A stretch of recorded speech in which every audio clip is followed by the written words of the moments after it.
Papa and Lund.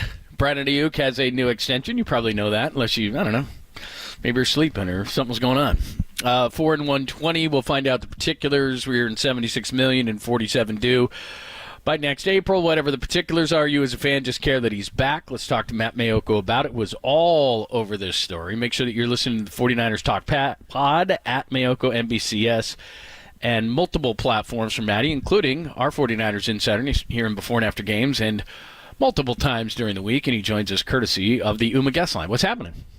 Nothing too much. Hey, I'm dipping my toe into the YouTube thing, too. I'm digging it. Well, you've done that. You look good. I see. Man, the look at Giants cap. Gail's gone wild sweatshirt. Hit up YouTube and Twitch. Matty Maiocco. I like the hanging plant behind you. Looks like you're being attacked by a lotus or something. I don't know. Man, I like it. To water that thing, I think, later. Yeesh. What are you guys up to? Just hang out. I don't know. Talk about today? August has been really boring without, nothing really going slow. on in the month of August. Yeah, Aiyuk Ajida it's been giving me. You've been covering this team a long time. 30 years to be exact. 30, I know, John. They haven't won since. After we were talking, Steve Young called in. That team in 94, then you inherited the next year. I think they had 10 Pro Bowlers on that team. It was a galaxy of stars. And Dion was one and done. He wound up going to Dallas the next year. Just, Plan B free agency came in earlier in the early 90s. But then free agency really was involved then. And Steve called about, guys taking less. I'm like, how much did that team cost versus the rest of the league? So I think that's what this has been about, correct? Trying to keep all these stars here as long as possible because the 94 champions, they started to lose some of those guys. Well, I think, when Jed York took over as the CEO, his whole thing was to try to be competitive every year. So as I recall, that 94 team at the very beginning of the salary cap, they pushed all their cards, or I should say all their chips, to the middle of the table. You can tell I don't play a whole lot of card games. And so, there was going to be a time, they knew this, there was going to be a time when Steve Young wasn't around and Jerry Rice and some of those guys on defense. And so they just wanted to, they knew that they were going to have to tear it down and try to rebuild it back up. But, yeah, I don't think that when Parag Marathe and John Lynch and Brian Hampton and Jed York and maybe even Kyle's involved in those meetings too, when they kind of map out what they want to do as far as a 3-year plan, I don't think there's ever a time where they say, hey, let's really go for it this year and next year, knowing that the third year we're going to have to do a complete rebuild. So, we won't know the structure and all the real dollar amounts until it's filed with the NFLPA, because right now probably what you're hearing is what the agent is pushing out there. But I would be surprised if it's structured in a way where they're going to have to make these dramatic decisions at the end of the season. My guess would be that, they probably create some cap room or don't waste much cap room this year with this deal. And then next year is probably a low cap figure. And then, as far as the 3-year plan, probably, the 2026 season would be where you start to see, more of the guys, the recognizable names, the guys who've been around for a long time, where you start to see them kind of drift away and creating cap space for, potentially some draft picks that, they made last year or this year to sign those guys to second contract. So my guess is that, yes, the dollar amount is big, but there will be ways the 49ers can get out from underneath it, or pretty logical and reasonable exit routes that they can take to keep the bulk of the roster together. I guess my point is, don't expect like there to be one-off season where they get rid of George Kittle and Fred Warner and Nick Bosa all at once. You started to see it a little bit this year with Eric Armstead, longtime 49er, but they decided for the best of the organization, move on from him, and I think you'll see that, but not big clumps of players leaving every offseason, but one here, one there, that kind of thing.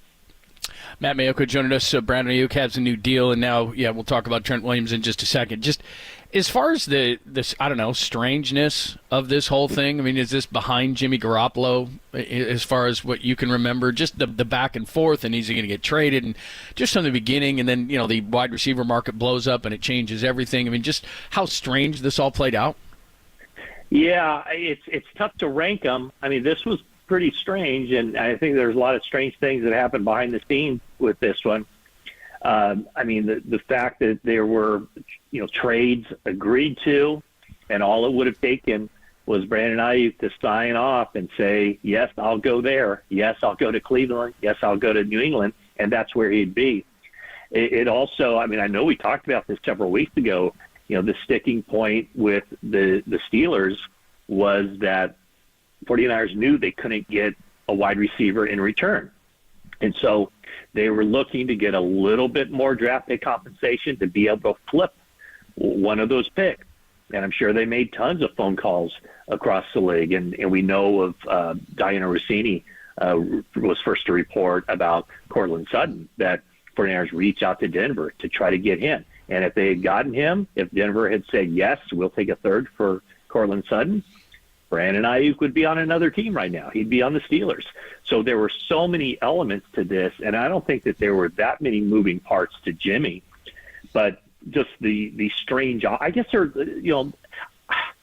kind of equal because of the strange optics during training camp. You had Jimmy behind the stands with fans weird. Taking video of him. You had, in months prior to that, you had him saying goodbye to the media and the fan base and see you down the road and wish you all well.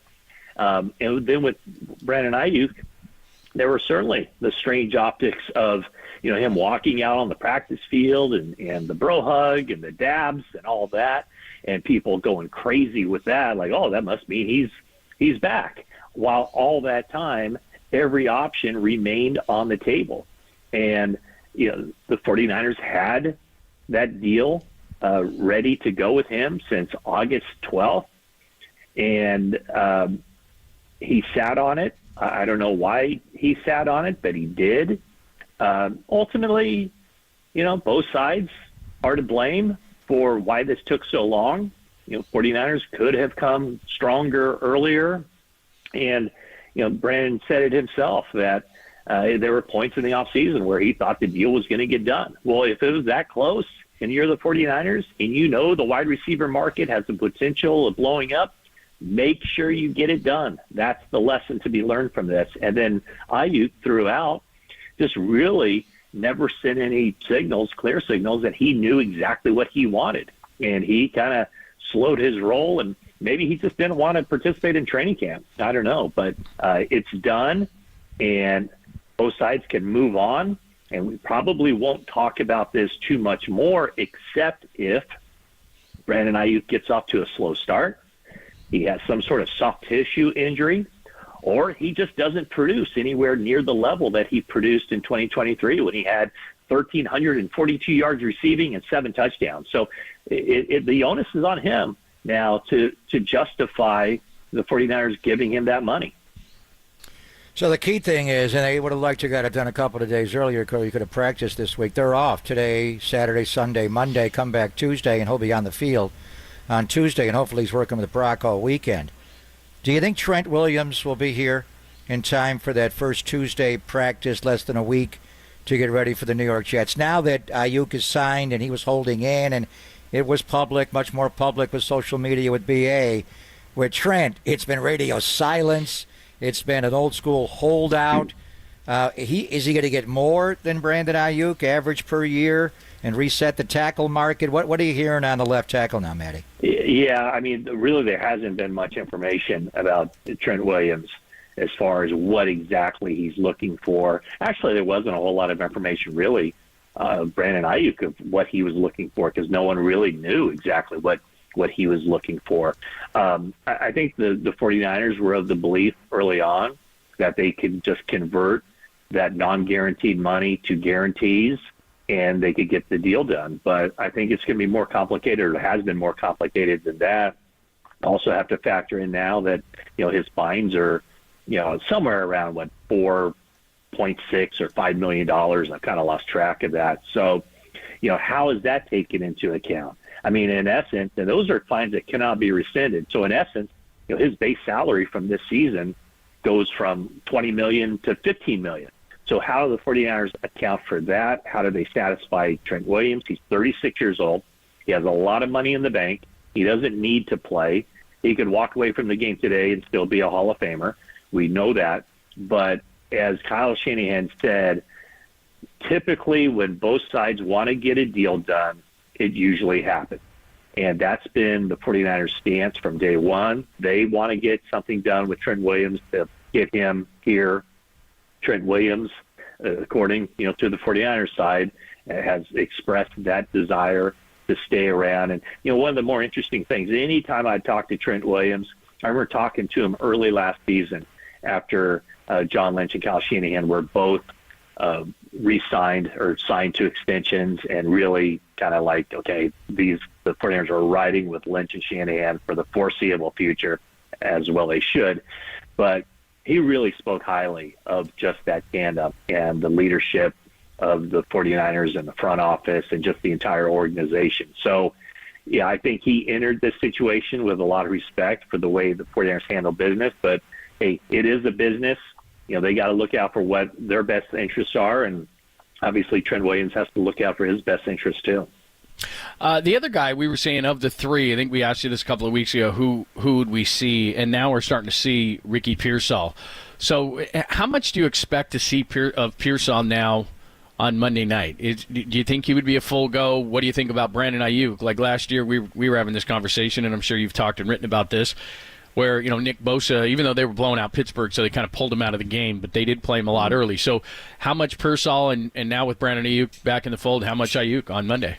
I don't know that I can answer that question. I'm not sure the 49ers can really either. So they're off. Today's Friday, correct? So they're off Friday, Saturday, Sunday.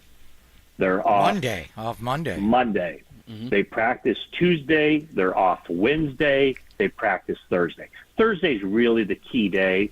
Tuesday is kind of the bonus day where they'll start to implement some of the game plan and probably deliver the game plan to Brock Purdy, and then just keep bringing out in pieces throughout the week. But Thursday is the big practice day. I think that the 49ers will go into this. I think they have a pretty good idea where Ricky Pearsall is with the shoulder, the stability, the strength. I'm not sure they know exactly where Brandon Aiyuk is. I think mentally Brandon Aiyuk is right there because he's been in meetings. He's watched some practices in person. I'm sure he's watched every practice on his iPad. So I think Thursday will be an indicator of how the 49ers want to approach this. And then in the case of Aiyuk and Pearsall, probably how they feel on Friday, then they'll start to really implement, the strategy of, I'm assuming Brandon Aiyuk will start this game. How many snaps? Are they going to limit him to 20 snaps or 25 or 35? And then with Pearsall, 49ers have to determine, is Pearsall in a position right now where, it's going to be he and Juwan Jennings kind of sharing that number 3 role, or a guy who had a really good training camp, Chris Conley? Do they elevate him? Well, they elevate Chris Conley. They're going to elevate Jacob Cowling because of punt return. So you're not going to have, 6 receivers, I don't think, active, or is that even, 6 receivers active on game day. So they're going to have to make some interesting decisions on how they want to handle. They've already handled the 53-man, but the number of guys who are active at which position, that's going to be one of the things on their to-do list this week. Matty, great stuff, man. Good to see you. We first you, but guest it's good to see go you. Live streaming, but we like this, right? You're not a guest though. You're family. Wow. Okay. Family. Yeah. See, hey. So are you going to the Giants or home this weekend? This is your last weekend off until when? Well, the Niners play some Thursdays and Mondays, but you don't get a whole lot of time off. Other things? No, not a whole lot of time. But a couple things. You would love this, Greg. you should stop by tonight. A buddy of mine, his backyard, he has a very nice backyard, and he does these little shows back there, a lot of music. And so tonight he's having myself, Cam Inman, and the Z-Man telling stories. Michael Zigaris? Come on. Oh, Yeah. What? So off the record. hide the women and children for Lizagiris. Oh my And- God. Where and is hide this? the- What area code am I going to? I'll go. I love and that. hide the cell phones too. Exactly. Can I bring Jeff Tamalier? Yeah, Can I hide bring the cell phones Tamalier? for sure, man. I'm going to bring So Tamalier for music. If I don't have a job next week, it'll be because this got leaked. No, it's boy. actually where Tamalier. It's that where Tamalier goes.